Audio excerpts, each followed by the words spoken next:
Hey guys, Joel Frank here, market analyst at YouTrading, and today we're going to take a quick look at gold.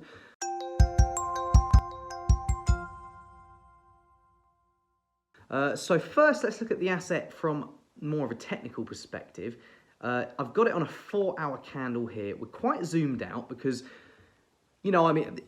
I personally believe that it's better to trade these types of assets on higher time frames because they are more reliably stick to the fundamentals, and also you can more reliably trade based on your fundamental bias. So that's why I'm zooming out a little bit more here. As you can see in the last couple of weeks, there's been this.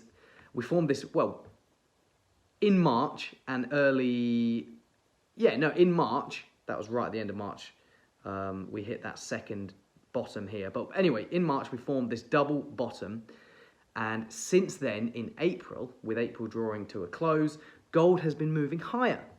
And you can see this trend line here that I've got marked up has taken it all the way from the 1670s, and now we're around 1780. So that's like a more than $100 rally. So that's fairly decent in gold. We've come above the 21 DMA, which is here in orange, the 50 DMA, which is here in blue, and we've broken through some key sort of areas of resistance / support. Like this one area was quite important as well, around the 1750 mark.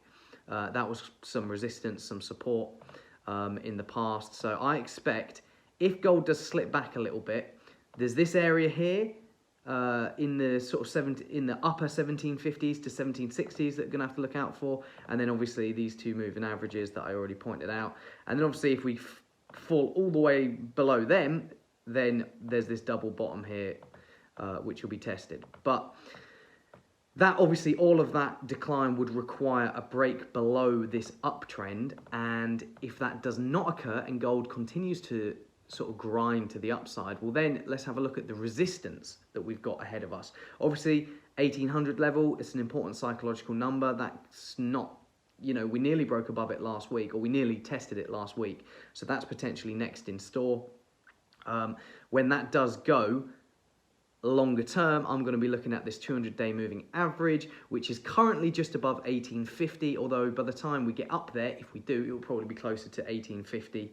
And then this is quite a key level. I need to zoom out quite a lot to show you it, but you can see since last August, gold has been moving downwards within this trend channel. Now it's tested the bottom of this trend channel 3 times. It's only tested the top once last August and twice again in January. So this could be test number 3, mirroring the 3 tests we've seen at the bottom end of this trend channel.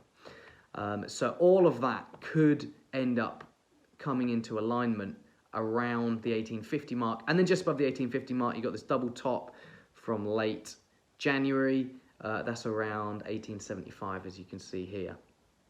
But yeah, anyway, so what has fundamentally been driving gold over the last couple of weeks? Well, since late March, which is when we rallied, $100, US government bond yields have been on the back foot. We've seen nominal yields falling and real yields falling, and we've seen the dollar falling. Now, why has this been occurring? Well, it's flummoxed me a little bit. I mean, maybe not so much downside in the US dollar, which is seen as a safe haven asset in currency markets, because it's been quite risk on over the last couple of weeks.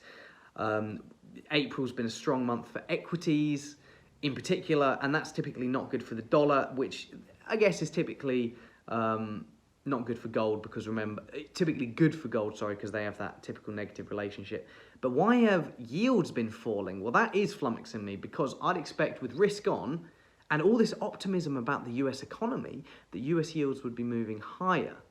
Perhaps people are confident in the dovishness of the Fed, that they're going to keep yields under wraps. I don't know.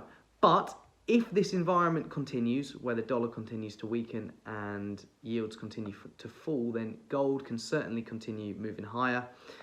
However, if US economic optimism does prevail and start pushing the dollar higher, start pushing yields higher, well then I think we could go back and start testing, certainly this near-term resistance, and then perhaps this this double bottom that was set during the month of March. But anyway, yeah, guys, in terms of key events this week, it's the FOMC and then US GDP data. FOMC should be dovish. GDP data should be very, very strong. So not really sure how much this is going to change the narrative for gold, but we shall see. Hope you enjoyed the video, guys, and I'll see you all in the next one.